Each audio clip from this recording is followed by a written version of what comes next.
우리 옆에 있는 분들과 좀 인사 나누시겠습니다. 이제 환절기가 되었는데요. 건강을 좀 잘 지킬 수 있도록, 믿음을 또 잘 지킬 수 있도록 우리 격려하시면서 우리 인사 나누도록 하겠습니다. 우리 담임 목사님께서는 지금 미국의 동남로에 교류 협력을 위해서 출타를 하셨습니다. 12일 이번 주 월요일 날 출국을 하셔서 21일 날 다시금 입국을 하시게 됩니다. 일정 기간 동안에 모든 계획들을 잘 감당하시고 돌아올 수 있도록 늘 중보기도를 해주셨으면 감사드리겠습니다. 오늘은 평안을 주노라 라는 제목으로 하나님의 말씀을 전하도록 하겠습니다. 흑인 기타리스트 중에서 지미 핸드릭스라고 하는 전설적인 락스타가 있습니다. 이분이 한번 집회를 하게 되고 공연을 하게 되면은 수많은 청중들이 와서 열광을 하는 그런 유명한 기타리스트였습니다. 그렇지만 이 기타리스트 마음속에는 평안이 없는 겁니다. 그래서 그 평안을 찾으려고 마약에 손을 대기 시작을 했습니다.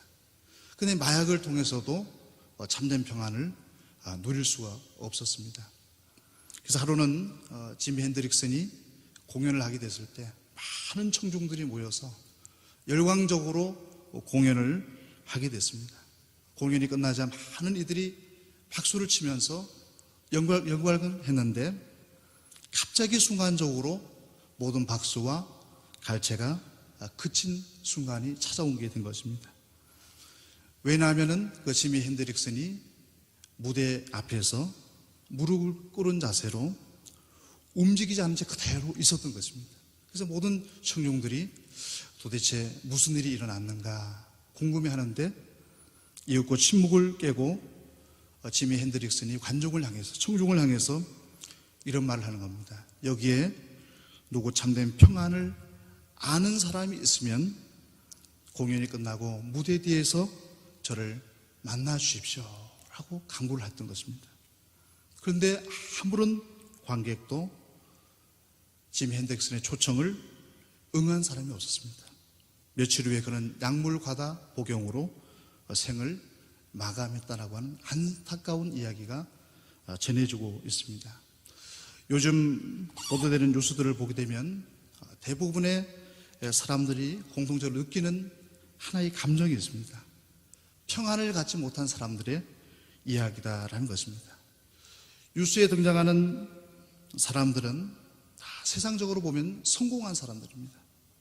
보통 부모님들이 자녀들을 양육할 때 그 추구하셨던 목표들을 다 이루었던 사람들입니다. 세상의 명예를 다 얻고 세상의 권력을 얻고 물질을 가진 사람들입니다. 그런데 이들에게 있어서 오늘 본문 예수님께서 제자들에게 주신 그 평안을 가진 사람은 한 사람도 찾을 수 없다는 것입니다. 오히려 세상의 성공을 이룬 사람들을 보면서 오늘날 우리들이 느끼는 감정이 무엇입니까?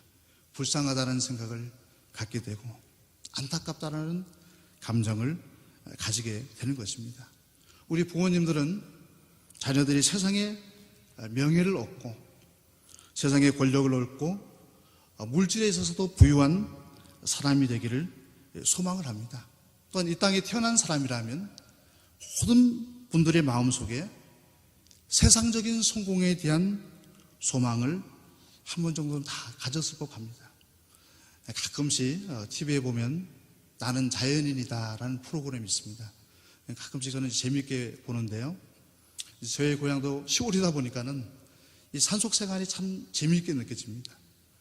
한참 자연에서의 생활을 재미있게 보도하다가 함께 리포터와 함께 대화를 나누는 장면이 나오는데 그때 찡한 가슴을 느끼게 해주는 대목들이 나옵니다. 산속에서 8년, 10년, 15년 오랫동안 생활했는데 자연에 들어오게 된 이유가 무엇이냐면은 세상에서의 성공을 추구했는데 그 성공이 오히려 자신의 일생을 망가뜨리고 건강을 잃어버리게 만들고 가족과의 관계를 다 깨트려 버렸다는 그런 고백을 하는 대목이 나오게 되는 것입니다. 오히려 자연 속에서 그런 모든 감정들을 씻어내고 회복이 되었다라는 고백을 하고 있습니다. 이런 이야기들을 들을 때마다 우리의 마음속에 드는 감정이 있습니다. 우리 자라나는 다음 세대들에게 물려줘야 될 삶의 목표가 무엇일까라는 질문입니다. 믿음의 부모님들이, 믿음의 선배들이 우리 자녀들에게, 다음 세대들에게 전수해야 될 가장 1차적이고 근본적인 목적이 무엇이겠습니까? 한마디로 대답을 한다면 하나님에 대한 신앙인 것입니다. 하나님과의 관계를 온전하게 가지도록 하는 것이 우리 믿음의 선배들이, 믿음의 부모님들이 추구해야 될 목표라는 것입니다. 하나님과의 관계가 온전하게 되면 세상의 명예와 권력과 물질에 얽매이기보다는 자유로운 삶을 살아갈 수가 있는 것입니다. 하나님께서 자신에게 주신 분량대로, 재능대로, 달란트대로 하나님 아버지께 쓰임받는 삶을 살아갈 수가 있는 것입니다. 오늘날 뉴스들을 볼 때마다 참 안타까운 마음은 세상의 명예와 권세와 부귀를 추구한 사람들의 결말이 다 똑같다는 것입니다. 비극적이다라는 것을 보여주고 있는 것입니다. 5천 명을 먹여 살리는 사람이 될 것인가? 5천 명이 먹을 것을 착취하는 사람이 될 것인가? 그 갈림길은 어디에 있겠습니까? 그가 가지고 있는 하나님에 대한 신앙심, 하나님과의 관계 속에 있는 것입니다.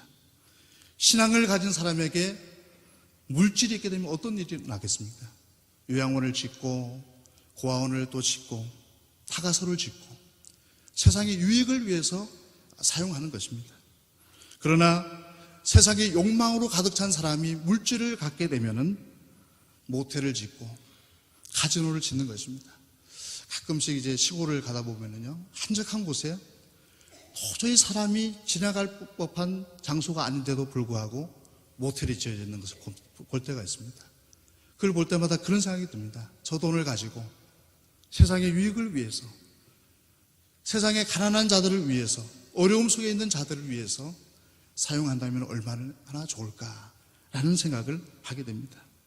세상의 정욕을 가진 히틀러의 손에 권력이 들어가게 됐을 때 수많은 사람들의 목숨이 잃어버리게 됐습니다. 그러나 아브라함 링컨과 같이 하나님의 사람에게 권력이 주어지게 됐을 때 노예들이 해방되고 미국 땅에 참된 평화가 이루어졌던 것입니다. 우리의 삶 속에서 가장 중요한 것이 무엇이냐? 하나님과의 관계인 것입니다. 이 하나님과의 관계를 바르게 맺고 살아가는 사람들에게 주어지는 것이 오늘 본문에 소개되고 있는데 그것을 평안이라고 이야기해주고 있는 것입니다. 내가 진정한 평안을 누리고 있다면 하나님과의 바른 관계가 이루어지고 있는 것입니다. 근데 내 마음속에 아무리 생각을 해봐도 참된 평안이 없다면 하나님과의 관계가 온전하지 않다는 것을 말씀해주고 있는 것입니다. 오늘 본문에서 말씀하십니다. 나의 평안을 너희에게 주노라. 내가 너희에게 주는 것은 세상이 주는 것 같이 아니하노라 말씀하십니다. 그렇다면 평안은 도대체 무엇이라고 이해할 수 있겠습니까?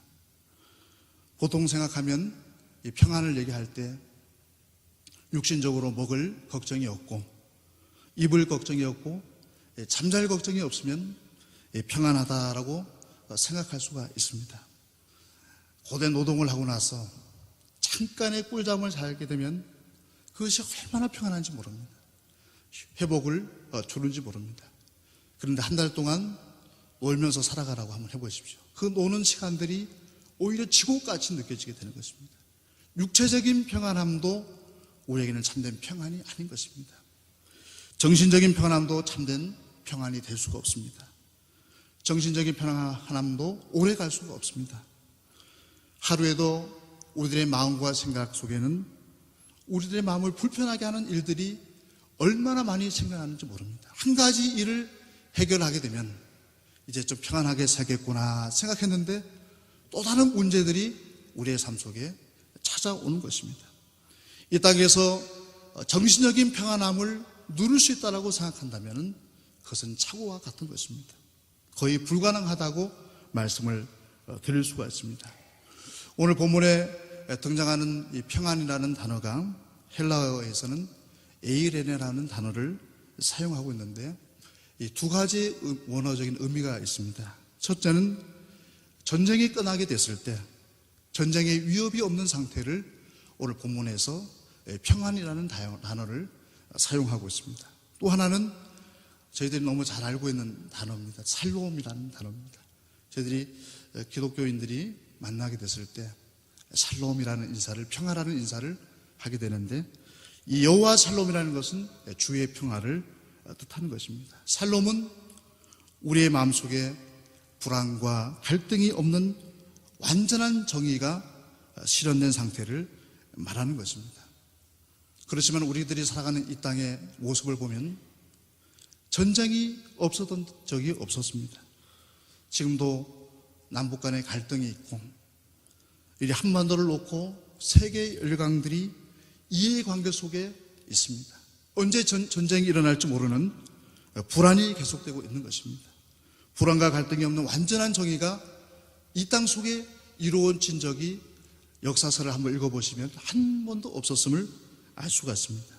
따라서 주님이 말씀하시는 참된 평안은 이 세상과의 관계 속에서 주어지는 것이 아님을 알 수가 있는 것입니다. 저는 캐나다에 가보지는 못했습니다만 캐나다에서 이런 이야기가 있습니다. 캐나다에는 서식하는 수많은 야생 오리들이 겨울철이 되면 추위를 피해서 남쪽으로 이동을 하게 된다고 합니다. 오리들이 쉬어가는 곳이 나이가라 강이라고 합니다. 오리들이 호수 위에서 너무나도 편하게 제잘거리면서 먹이를 찾기도 하고 잠을 자기도 합니다. 너무나도 평온합니다. 그런데 그곳에 함정이 있는 것입니다. 강 하류에 잘 알고 있는 나이가라 폭포가 있는 곳입니다. 그곳에는 급류가 걷잡을 수 없이 강하게 내리는 곳입니다. 이 폭포가 거대한 입을 벌린 채 오리들을 노리고 있음에도 불구하고 그것을 오리들은 잘 알지 못하는 것입니다. 오리들이 그것을 알게 되어졌을 때는 벌써 강한 급류로 휘말리고 날 때였습니다. 수많은 오리들이 무려 50m의 폭포 밑으로 떨어질 수밖에 없었습니다. 이 참된 평안이라는 것은 하나님과의 관계 속에서 주어지는 평안인 것입니다. 주님께서 주신 평안은 어떠한 평안이겠습니까? 십자가를 통해서 주어지는 평안인 것입니다. 사람들이 불안해하고 두려움하는 근본적인 이유가 무엇이냐면 하나님과의 단절인 것입니다. 하나님과의 단절 속에서 우리에게 죽음이 오게 되고 그 이후에 심판에 대한 공포로 인해서 불안과 두려움이 우리 마음속에 가득 차게 되는 것입니다. 그러므로 하나님과의 관계를 회복되지 않은 성도는 근본적인 두려움에서 자유로울 수가 없는 것입니다. 그렇지만 예수님께서 이 땅에 사순절을 보내고 있습니다. 십자가를 지심을 통해서 하나님과 우리 사람 사이에 막혔던 죄의 담을 다 제거하시고 일례로 화목할 수 있는 길을 열어주신 것입니다. 누구든지 예수 그리스도를 내 삶의 구속주로 영접하고 나의 모든 죄를 씻어주심을 믿는 사람은 하나님과의 화목을 회복할 수가 있습니다. 그 회복이 이루어질 때 우리는 죽음과 심판의 공포에서 해방될 수가 있는 것입니다. 근원적인 두려움에서 자유롭게 되는 것입니다. 그러한 의미에서 주님이 우리에게 주시는 평안은 세상이 주는 불안정한 평안과 비교할 수가 없는 것입니다. 주님이 주시는 평안을 받아 누리게 되면 이 땅에서 어떤 고난과 역경이 올지라도 우리의 삶을 흔들 수가 없는 것입니다. 예수님의 십자가를 통해서 우리에게 주시는 평안을 누리게 되어질 때 우리 삶 속에 찾아오는 역경들이 있습니다. 세상에 핍박이 있고 우리 몸에 질병이 있고 우리 육체적인 죽음이 있고 사랑하는 사람들과의 이별이 있습니다. 이런 일들이 우리의 삶 속에 일어날지라도 이러한 고난과 역경이 우리의 평안을 빼앗아갈 수가 없는 것입니다. 1980년대 한 여인이 갑작스럽게 주일 아침에 남편이 심장마비로 세상을 떠나게 됩니다. 참 배우자를 잃는 아픔은 가장 스트레스 지수가 높다고 합니다. 의사들이 그의 생명을 구하기 위해서 노력을 했지만 모든 것이 허사였습니다. 그 여인은 슬픔과 고통 속에서 너무나도 자신의 아픔을 주체할 줄을 몰랐습니다. 목사님과 성도님들이 그녀를 위로했지만은 그녀의 마음속에는 탄식과 아픔뿐이었습니다. 그래서 하나님께 외쳤습니다. 왜 하나님 저를 버리십니까? 이 무거운 짐을 어떻게 제가 지고 가라고 제게 이런 짐을 주십니까? 하소연합니다. 그녀가 집에 돌아왔을 때 너무나도 외롭고 비참함이 그녀의 마음속에 가득 찼습니다. 도저히 견딜 수가 없는 상황 속에 놓이게 됐습니다. 그러던 어느 날 그녀는 사자굴 속에 있던 선지자 다니엘을 생각했습니다. 사나운 사자들이 그를 에워쌌지만은 하나님이 그와 함께 하심을 통해서 다니엘을 해치지 못했습니다. 하나님이 나와 함께 하신다라는 주님의 음성을 듣게 되어졌을 때 그녀의 마음속에 참된 평안을 회복할 수가 있었습니다. 이 시간에 좀 찬송을 한 장 불러봤으면 좋겠는데요. 찬송 470장 우리 1절과 4절 한번 같이 불러봤으면 좋겠습니다. 내 평생에 가는 길. 이 찬양을 부르면서 이 찬송을 지은 작사자가 누굴까 한번 궁금해하시면서 불러봤으면 좋겠습니다. 1절과 4절입니다.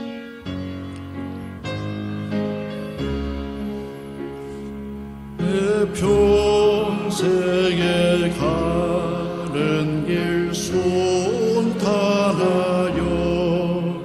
널 잔잔한 강 같든지 풍파로 무섭고 어렵든지 나의 영혼은 널 편하다. 영혼 평안해. 내 영혼 평안해. 4절입니다. 저 공중의 구름이 일어나며 큰 나팔이 울려날 때 주 오셔서 세상을 심판해도 나의 영혼은 곱겠네. 내 영혼 평안해. 내 영혼 평안해. 참 너무 좋은 찬송입니다. 이 찬송을 아마 사랑하는 우리 성도님들도 계실 줄 알고 있는데요. 이 찬송을 부르게 되면은 이 찬송을 지은 작사가가 아주 모든 형편이 좋은 상황 속에서 이 찬송을 작사를 했을 것 같다는 생각을 가질 수가 있습니다. 그런데 좀 다른 이야기를 좀 전해드리고 싶습니다. 오늘 불렀던 470장 내 평생에 가는 길을 작사하셨던 분은 스탠포드 변호사라는 분입니다. 이분은 참 예수님을 사랑했던 변호사였습니다.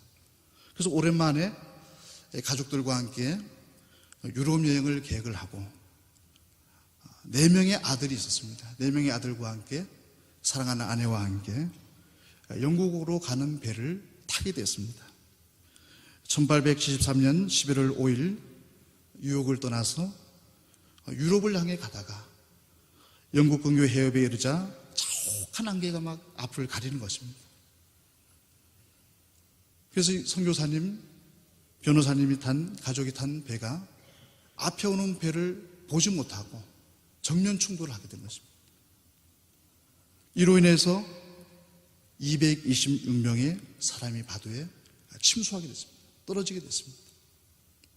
이때 오늘 470장을 전 스탠포드 변호사의 사랑하는 네 아들이 그 자리에서 다 바닷속에서 목숨을 잃어버리게 됐습니다. 가까스로 아내와 스탠포드 변호사 두 사람만 고향으로 돌아오게 됐습니다.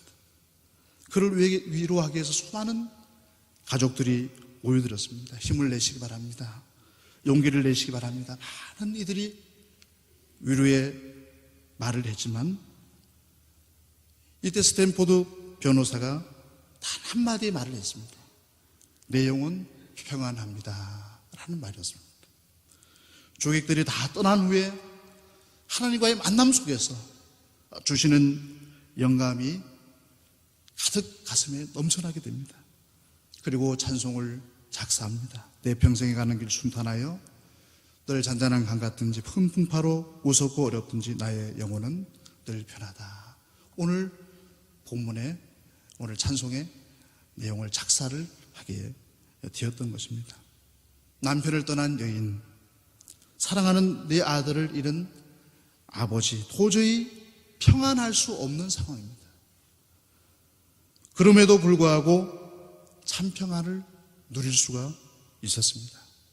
하나님과의 관계 속에서 하나님께서 주시는 음성을 듣고 하나님께서 보여주신 세계를 보는 사람은 아무리 외적으로 역경과 고난이 찾아온다고 할지라도 그 고난에 흔들림 없이 참 평안을 누릴 수가 있는 것입니다. 참 평안은 주님과의 깊은 관계 속에서 주어지는 것입니다. 오늘 본문에 등장하는 예수님의 제자들은 하나님과의 관계를 맺고 살아갔던 사람들입니다. 공식적으로 예수님의 제자라는 이름으로 불렸던 사람들입니다. 그러나 이들은 하나님과의 깊은 관계 속에서 살아가지 못했습니다.